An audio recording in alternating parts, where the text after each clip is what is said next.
Hey guys, it's me, EOD Gaming here, and so Honkai Star Rail just dripped the new character for 2.5. I know some of you are here just to hear the pronunciation of this character as well, the Chinese pronunciation. It's pronounced as Fei Xiao. Fei Xiao is coming out in 2.5, likely going to be first half. Tomorrow we will get a drip marketing for the next half, so that'll be quite interesting to see.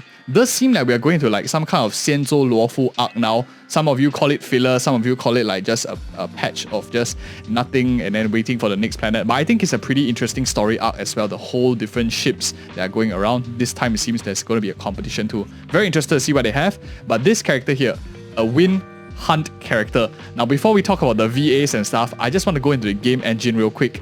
These are the Wind DPSs we currently have in the game, or Wind characters in general. I don't think there's too many of them.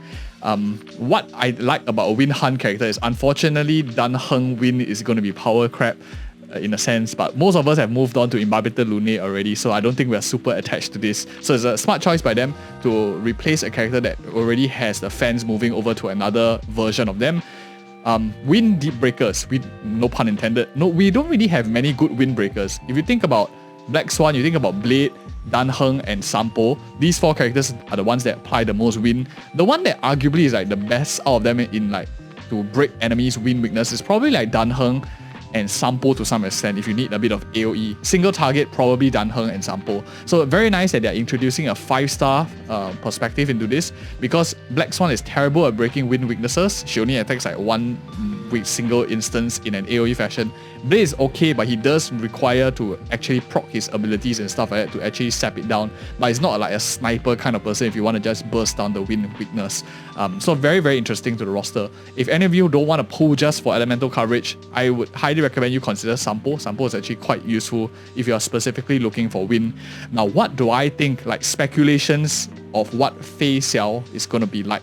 And my hint of what I get is which light cone is completely useless and cannot be used by anyone, and that's my guess at least, is actually this light cone over here. Subscribe for more.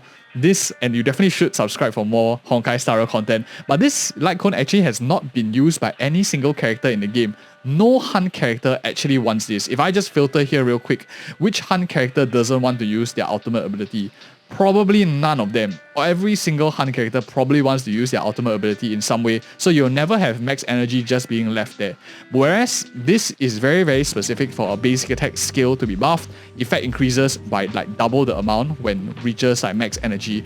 So this is definitely a light cone that I think signals what the next Hunt character might be, which could be Fei Xiao in that case, but it's of course at this point just a huge speculation. Maybe she has an ultimate that buffs her basic attack and skill to do more damage, and if you have a number of stacks left, you probably don't need to use the ult anytime soon.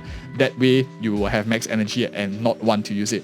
My guess, who knows. But now let's talk about something that is very fun and interesting for you guys as well, and the voice actors, the English voice actors at least. We are hopping over to IMDb here. So this person is Inaris Queens. I'm not really good at pronouncing Puerto Rican names, sorry if I'm butchering it, but Inaris is a voice actor for very interesting games, which I played. There are so many different games. I'm very, very lousy at voice actors, so you have to forgive me for not recognizing a lot of these games. But at least the significant ones that I know and I covered at one point of time was Nikke.